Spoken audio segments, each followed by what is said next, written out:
Welcome to Let's Talk Passion and Purpose, the podcast where we explore the journeys of creators, leaders, and visionaries who've turned their passions into purpose. Join your host, Nicole Thomas, as we dive into inspiring stories, uncover strategies for success, and help you take the next step toward a life filled with meaning. Let's get started. Oh, this song's called Lightning. It's inspired by the great pianist Chopin's Raindrop Prelude, because I've been thinking in this polarized time where everyone's getting behind walls and barricades, what would be a big equalizer? Well, it would be rain falling on everybody. And so I mimic the sound of the rain in the finger-picking pattern. I love the sound of the rain falling in the city, how it touches everyone righteously the same. I love when two people with two different views don't get shitty, cause they know they're drowning in the undertow of a deeper kind of pain. I love when I say I love something, it's the truth. We're so much illusion, it's nice to get some. And I love when I lay my hand in the small of your bag, I find myself a surplus. Now there's nothing that I lack. I get pushed around from the limits of my town. I will sing the highest hymn of all that I let in. I love the sound of the rain from the inside of your car. I know the maps mean nothing. We're riding a boulder in the stars. That I know the secret of what you are. You're a little bit of hope, like lightning in a jar. I can get turned around, get lost in the sound. I feel the book and I'm bound. So let's say it all tonight and leave it on tomorrow's map. Wow. Wow. That was amazing. It's amazing. So there you have it. We have J.R. Jamie Potter with us with such amazing talent. And J.R. Potter is an award-winning author, illustrator, and musician. He is best known for his supernatural mystery series, Thomas Creeper, featured on Good Morning America, ABC News, and hailed by Booklist as marvelously macabre. The second installment in the series, Thomas Creeper and the Purple Corpse, was shortlisted for the 2023 Stoker Award, voted on by best-selling authors of horror. When not working on his own novels, he writes and illustrates fiction for educational publishers Houghton Mifflin Harcourt and Heinemann Publishing, helping to boost literacy, empathy, and wonder in schools across the world. He lives to tell stories about relentless underdogs who transcend their environment to become the stuff of legend. And all I can say is wow, wow, wow. Welcome to the podcast. Thanks for having. Well, Jamie, you opened with such a beautiful piece of work, and your creative career spans writing, illustrating, and music. Can you tell us a little bit about how you got started and what was your initial inspiration? Well, I've got my notes here because you have so many fantastic questions, Nicole, and I have a black belt in pretentious mansplaining, so this will kind of keep me honest here. And on track. But I love it. I would say first and foremost, I come from a very creative family, also a family of readers. So the arts, the magic of the written and spoken word, which fueled my imagination, was there from sort of day one. So I think before we give ourselves this badge that I am this thing, that I am an artist or I am a writer, all these things, we're actually doing the thing that is our passion, and we're kind of looking around for people either to notice or give us, like I said, that thumbs up or that badge. I think for me, I'm just so fortunate that I grew up in an environment where there wasn't like an ideology to fight against with the arts. My heart really goes out to people who were making work that their family didn't either understand or had the resources to support. And so I sort of look at my career as both following my passion, but hopefully holding space for other people. So those who are closet artists because of their upbringing or are kind of shut down. So I feel like if I don't go for it as much as I can and as deep as I can, then I'm doing a disservice to myself. And I think the most important thing as you get new jobs, as you get new contracts and recognition, and the doors start opening, that you try to pull as many people through and open as many doors for other people. And I think that's how this creative community, this creative community stays together. Yeah, that's beautiful. I heard so many things in what you said. You've unpacked a lot, especially the fitting in the box. You are just multi-talented, right? You've got music, you're an illustrator. I've seen your work, and it's amazing. Not only seen your work, you've written books. And the fact that you started off young and marrying the two of understanding the spoken word and being able to explore the art without anyone projecting their insecurities or fears onto you is amazing. A lot of people, as you mentioned, don't have that opportunity. And the fact that you're going for it shows other people that they can too. It's okay to explore. It's okay not to be one discipline. And so I just have to commend you Absolutely. on that. Yeah, I think about inspiration as there's this delay between what you can imagine and what you can reproduce with your hand, your voice, dancing. Basically, any instrument is an avatar for your spirit. Any paintbrush is an avatar for your spirit, your keyboard. These are all tools we use to get the inner life kind of on the outside. And when we're children, there is really no delay between that inspiration and what is produced. Children are always playing, they're always acting, they're creating things. Now, for a lack of a better word, we might call the work kind of primitive or basic. I personally would take children's art over most of modernist cerebral, kind of work because it's so direct and so immediate. So for me, I believe it's a long circle back to center. So hopefully your craft that you've worked on and the tricks and the skills that you've gained over time allows you to return to that Zen child beginner mind of immediacy and reproducing your imagination, but with greater skills. So your work is a little bit more nuanced and more thought-provoking. Yeah, that makes a lot of sense. And I love that returning to core, returning to self. And you mentioned something that resonated, that alignment. Any instrument is our avatar. That is powerful, right? Of our spirit. And so returning back to your core and loving the fact that children play, do you feel that a lot of adults have lost that desire to play and explore? Absolutely. It's because we are supposed to hide our fear and our vulnerability. And I think the greatest art is about authentic vulnerability. And I think the reason why I'm not a great platformer or I'm a reluctant platformer is that I don't feel an engagement with it versus what we're doing right now and talking, or if I'm able to read my stories in a lot of the visits I do in book signings and able to read out loud and engage or play live music. To me, that seems like being authentically vulnerable and open. And whereas I just have a real hard time living behind the screens, I want to share sort of what's important to me, but I do think that writers should be writing, not necessarily writing about their writing, and painters should be painting. And I get the business end, and I will most likely be left behind in the mainstream because I have a bit of resistance to it.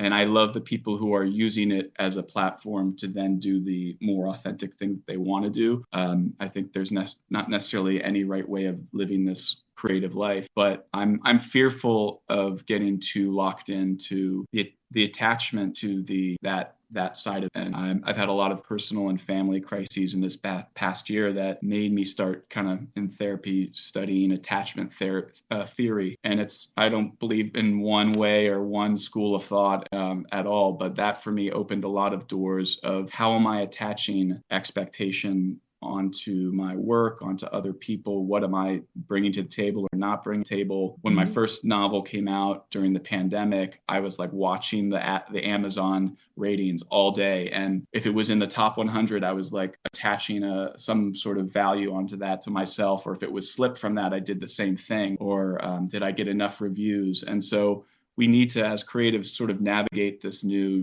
digital bewilderness. There's a new word for right now, the bewilderness, and use it to an extent, but try not to be, used by it. And like I said, I have no way through it. I just know how I try to limit the attachment factor so it doesn't pull on my heartstrings and expectations. Oh, that's powerful. Jamie, that's really powerful because I do believe that we attach expectations to a lot of, and then as a creative, it hinders us. It takes us out of the flow. Curious to know, how do you maintain that sense of security and while balancing trying to detach from societal expectations, from your own That's the $1 million question. I think going back to being around children and animals who live in the moment, and that play aspect, like we were talking about, to try to play as much as possible. I think that's what was such a gift of the writing Nicole, you and I were both in France, was a return to, let's stand this thing on its head. Let's try to look with new eyes. Let's have this sort of equality of contribution in the viewpoints between the writers and the artists,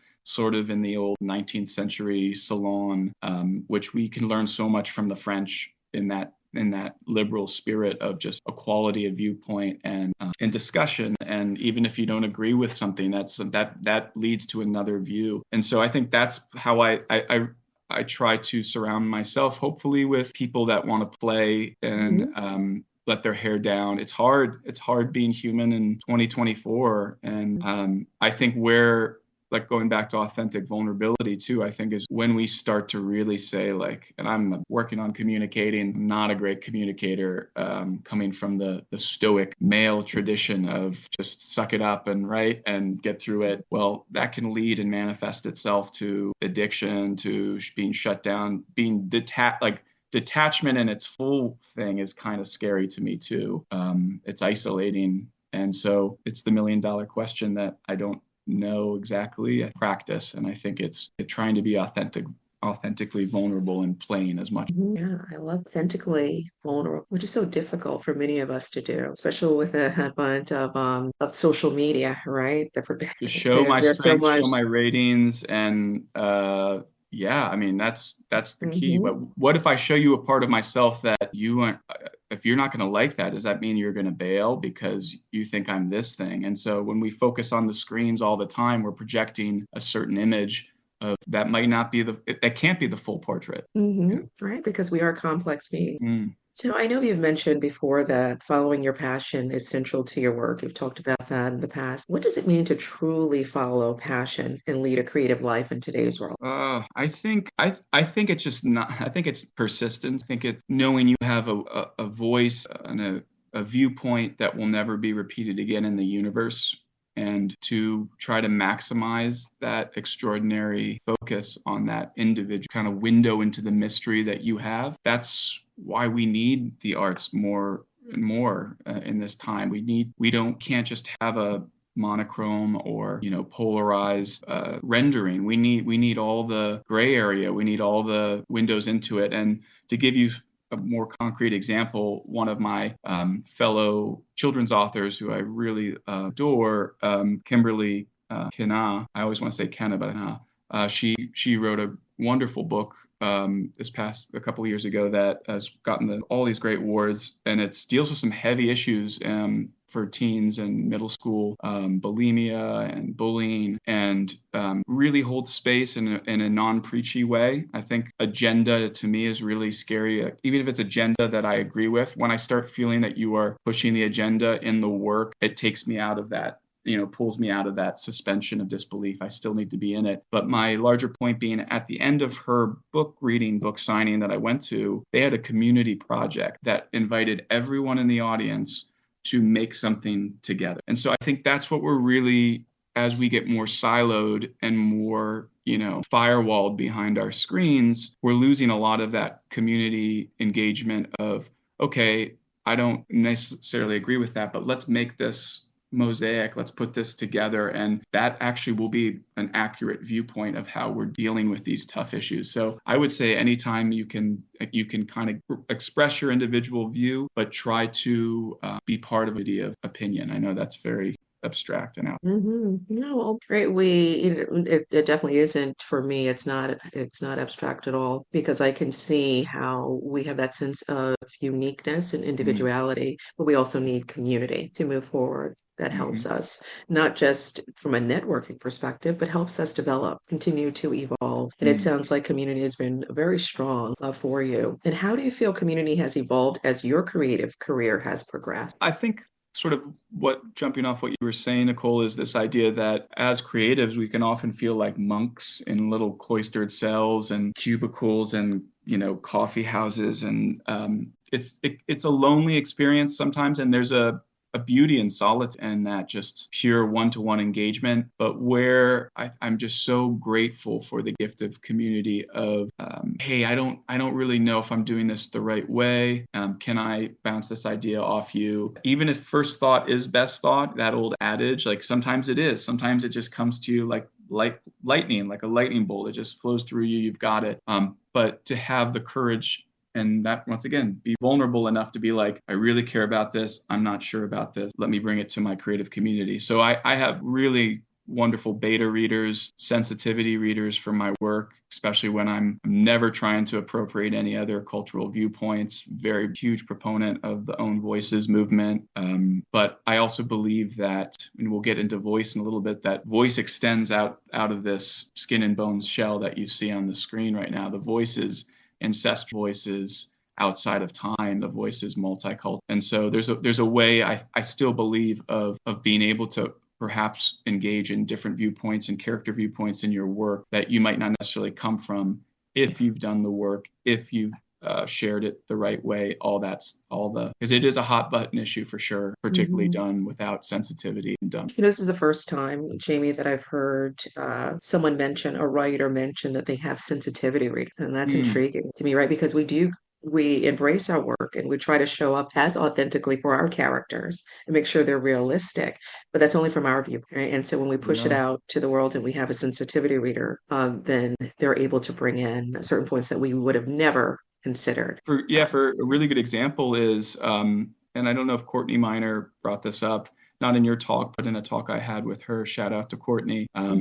But for example, when you're dealing with race in a book, when the last thing that is mentioned is the skin, and like when it's that character's soul and their idiosyncrasies and humans, and you the reader put together that this might be someone from a different background. I appreciate that, and I think that's where people of different backgrounds need to approach it. Yeah, I could not agree with you more. So, how do you define voice in your art? And does it differ across the mediums you work Great question. I think voice is the key for me. It's the key into becoming the character of a story. I kind of have to feel the character in my bones, kind of have to know how they would eat a sandwich. What was the thing their lover or parents said that, destroyed them and made them feel like their mouth was full of like dust and ashes and they could never imagine drinking a glass of water again. Like that's very emo, but like we've all had those moments where just words do have power. And I what's the line from, not to go to popular culture, but still books, the Dumbledore to Harry in the movie screenplay, he says, I've always felt that words are our most inexhaustible source of, and so words have power. And so voice is the key. I always thought that my spirit animal was the fox because clever, but I've since come to learn, and a lot of it was at Orcavo when I'd open up those big doors, and Orcavo is the site of the residency that Nicole both were so lucky to be part of. But I'd open up these big French doors and there'd be these pine trees with all these mockingbirds that were just going through their range of different voices. And I started to realize, with my love of so much media and different ways of expressing, that really the mockingbird is my spirit animal, because it's trying all these different voices, and I think in the search of finding its own. And so that's to me kind of voice. And I also like a confessional voice, whether it's in music or in a first person POV. I there's that one-to-one engagement that is so powerful. I've never been great at writing unreliable narrators. I love people who do that. and I have so much respect for it because Mhm. it respects the intelligence of the reader to wait a minute, this story isn't checking out. I think because I love underdogs, I want to see them in their arc, and I want Mhm. to see them triumph, and a lot of that begins with them finding. Yeah, that's beautiful. I love that, right? I'm so for the underdog as well, right? And that's a part of like rooting for that protagonist. It's like go, go, go, go, go. Yeah. And that makes for a beautiful, beautiful body of work. In today's digital world, art is often cheapened by the pressures of fast consumption. How do you balance the need to participate in this marketplace with staying true to your creative soul? As I said, I'm sort of the reluctant platformer. I think I'm probably not healthily veering towards becoming a curmudgeon down the road. Not like a full Luddite, but maybe communicate through carrier pigeon. I don't know, or carrier mockingbird. I love that. But I just don't know what's around the corner, and I always think so. Basically, everything has been saturated. We all have these digital lemonade stands. The thing that hasn't changed between the analog and the digital revolution is distribution. So that's the Mm, thing. You still need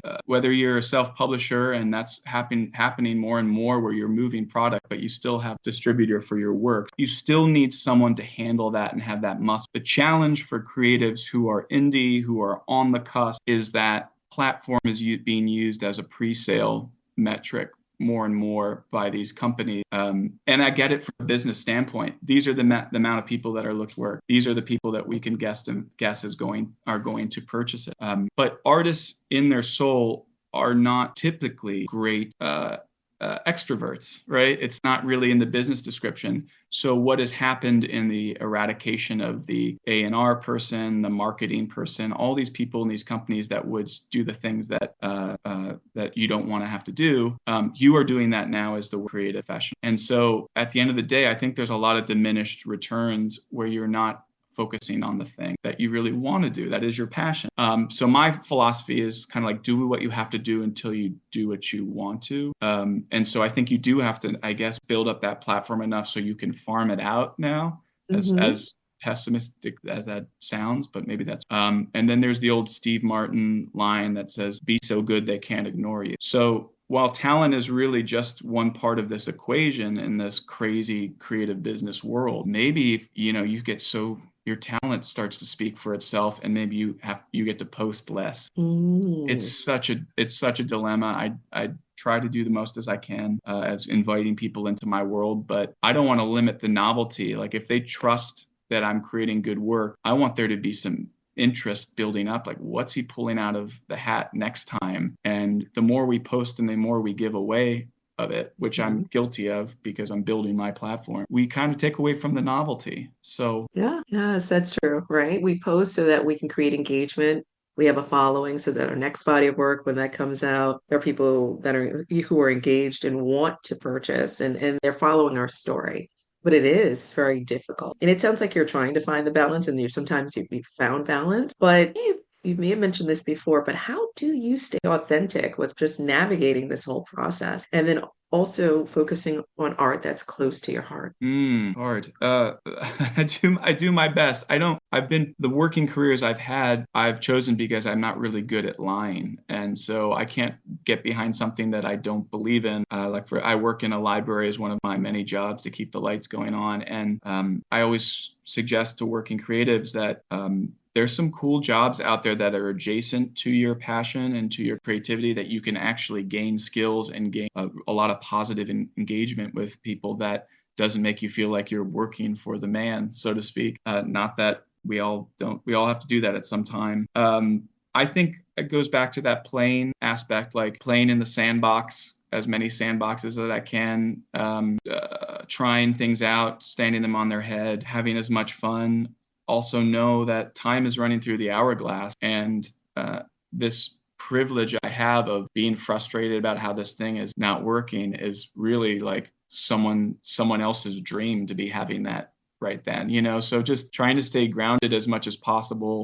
Just try to make really great work and hope and do your best effort to get it out there and get it in the right hands and get it on the as big of a broadcast as possible. But also sometimes it's quality, not quantity. Like 6 people you want at your show who are like hanging on every word, who really are focused on that, might be better than playing that showcase of 300 people who are slamming beers. And so you have to you kind of navigate your way in, sometimes through like misadventure and knowing what you don't want to, what environment you don't want. I really love that too, Jamie. That misadventure, but also playing in the sand. That idea, it was an immediate visual for me, imagery. And I think sometimes, no, and I think I've heard that when people explore the different sandboxes, other people criticize and say that that person is scattered. But in fact, when playing in the sandbox opens you up, opens your curiosity, just adventure, and you learn. So really love that idea. And being a student, like I think that's I'm one of those weirdos that liked school. I liked learning new things, and I Mhm. do think we are faced with the choice of kind of like compressing and collapsing inward as we get older, or expanding and letting things in and continuing to learn. And I'm so lucky working in a wonderful library. I manage a recording studio and a maker space there, and I get to inspire young musicians and find money for them to record their projects. I get to see other craftspeople doing amazing things. And at the end of the day, we're all trying maybe to get somewhere we're not, but you never discount like the original spark of that play and that inspiration that got you on that road. We lose track of that when we don't feel that we're being successful. Yeah, true. Don't lose the spark. And I love how you are impacting generation through the work you're doing. Hopefully positively, not Yeah. telling them to get off social media, get off my lawn. No, no, no. Focus, focus, focus. I love it. I love it. No, I think you're inspiring them. You're helping them, and that's beautiful. So you've had success in both writing novels and creating music. How does the freedom or restriction of novel writing compare to music making for you? That's a Tell us great a little more about question. that. That's a great question. I think when I think of music, I think of immediacy. Maybe it's being, even when we're in the womb, hearing music, vibrations, rhythms being sung to. I think that's something that's just so in our genetics and cuts through. It's the great equalizer. Whenever I see two people kind of fighting, it's very naive, but my two things are: tell me what you love about music and tell me about your dog. And I feel like whatever they're about to go to, blows about, like just it's the great language. Music is the universal language. So it's a smaller space as far as if you're not doing instrumental, if you're doing or classical and you're doing stuff that's with songwriting with words, you are kind of more in a meter, and you're to some extent have a little bit more framework. Whereas with a novel, you can explore the backstory of somebody, where they were going when they walked into a room that led to this incident. Or I think you have a lot more time. Doesn't mean that you should just throw everything out there and spend 700 words describing a table. So you still have to really be, conservative in that aspect. But I think you've got, particularly with novels, you have a lot more room. And I write predominantly mysteries and kind of detective stuff, which has a bit of a formula to it, but it's really fun getting things super, super tight and super taut and tension building.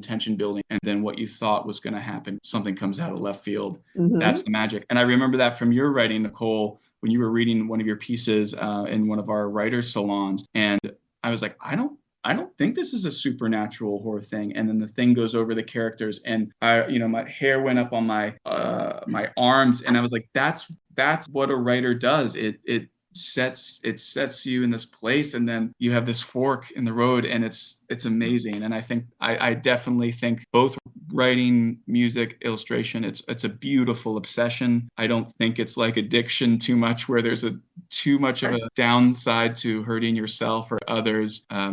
I think you can always take something that's hurting you in music, and like an alchemy or in writing, you can kind of take it through that experience and put it outside of you, and now you have a distance to it. So I think gratitude for me is the door, is kind of my mantra, like the good and the bad. I'm so grateful that since I was a teenager, if I was going through something, or I'm now almost 42, I can pick up this guitar, and to kind of quote the great producer Daniel Lanois, I have a little church in a box, you know, like I have this little thing in my arms that I can, you know, get medicine and can connect with and get some understanding. Oh, that's absolutely beautiful, Jamie. Thank you for sharing that. Absolutely beautiful. And an alchemist, right? It's I all we love it. do. I love it. Yeah. Yeah. And gratitude opens the door to more blessings. I truly believe that. It opens our eyes to see what's right in front of us. Hmm. And it's powerful, powerful. And I'm glad you enjoyed my work. I'm working on it. Love, I That's love it. another story, but I'm still working on it. I love it. Oh my goodness. Thank you. So you've had quite the journey so far. What advice would you give to someone who's struggling to follow their passion while navigating the realities of life and work? I think it's peaks and valleys. I think we all want that, 15 minutes of fame, but how many times when we actually get the call, do we have something to say at that time? You know, like we're all waiting on this thing. So while you're waiting, keep creating. You know, I've been a bartender, a server in between slow shifts. I've been doodling in a journal. Some of my first flash fiction I wrote in a barista closet that got published by the Portland Review. Like I'm not maybe being as present as I should be, but we all have to feed the muse. That's a line that Mhm. my dad likes to use a lot. And it's true. Like we have to render also unto Caesar's what is Caesar's. We have to do the day to day stuff, but like keep working on spirit, keep working on the things that make you you, and they will land. They will land as long as you also are okay with feedback and are also putting it in the right places. A lot of the times we're not playing in the right rooms as musicians, we're not submitting to the right places. And that's a journey of figuring that out. And be kind to yourself and kind of love those thorny, gray, dark parts of your own humanity. And that goes into fuel for your art Mhm. and gives you hopefully some more self-awareness. It's a magical thing, you know? Mhm. It is, right? Embracing our whole self and Mm, doing, what they consider shadow work to mm, really look at triggers yeah. and really understand yourself better. Because that will allow you to show up authentically and it'll show up Mhm. in your creative body of work. I love that. What advice do you have for writers specifically, or even musicians, right? Because there's this duality, right? You want to be a writer, you want to be a musician. How do you balance the two? How do you get started when you have I'm both? probably not the best example of it because I just want to do everything. I just Uh-huh. love. I'm so turned on by so many things, and I've snuck in the back door of every career. And but once I was at the table, I actually had something to say. So you have to. You just gotta have to keep pushing forward. Writing and music, I think they can have a duet to each other. There's so many different foraging. You can forage a lot of skills from both. And my advice to those who want to do both is do both and see what insights you get from your writing and music and vice versa, and just know that it's all still coming from you. You know, Mhm. we love to break things into little boxes. The late great Quincy Jones said one of the greatest travesties of the 20th century is that we started putting music in these little genres. But when he was growing up in like really rough times in Chicago as this brilliant musician, they were playing Dixieland, they were playing blues, swing, vaudeville, all that stuff. It's all, you know, Mhm. the great parts of America. I think the great part of this amazing melting pot is that we're all bringing all this great different background and ingredients and spices and all that. And I love leaning into, that's more nuance and more. That's why if you listen to any of my records, it's like what he's doing like a techno thing, then he's doing like a bluegrass thing. Like, and on the surface, it's like genre suicide, but I can't write what I'm not inspired by, you know? Yeah, you know what? I love your album. It's an album, right? You have to tell us about your album quickly because when you sent it, I said, I have to listen to this track. And it just kept going and going and going. And I just love just I loved everything about it. Tell us a little Oh, bit that's very more kind of about you. Those are my basement tapes, so to speak, it. Mhm. of the past 15 years. So that's just me with like a dog at my feet and a couple instruments and not super polished. I'm doing all the engineering and playing all the Wow, instruments. it's amazing. That's just me playing. We have my band with my partner, the Crooked Angels. We have two polished records that are all original music, but like full band sound and like professional studio. And I'm super proud of those. But they're the Russell Stover sampler platter, a sample box of like all these chocolates that we love. And I think that's what music needs to be. And frankly, if I don't know about you, but if you go to a show, oftentimes you've heard this person do this thing in this mid-tempo, maybe for 3 songs or whatever. And like, it's still good. I guess I'm aware of my audience and like, I want to take you on peaks and valleys and dynamics and all these other places. So I actually don't think that crazy genre mixing is but my solo record is called Love Manifesto. And going back to this reluctant plat thing, alchemy, to kind of cap off all our topics, was that I knew that Spotify was going to pay me, even I have so few followers and streams, like fractions of pennies. So the way that I released the record is that I released it on Valentine's Day, and I think I used it to build money for the pet rescue that we're involved with. And so people bought individual songs that I would write for them. They bought concerts. They bought the CD versions of the record and all that.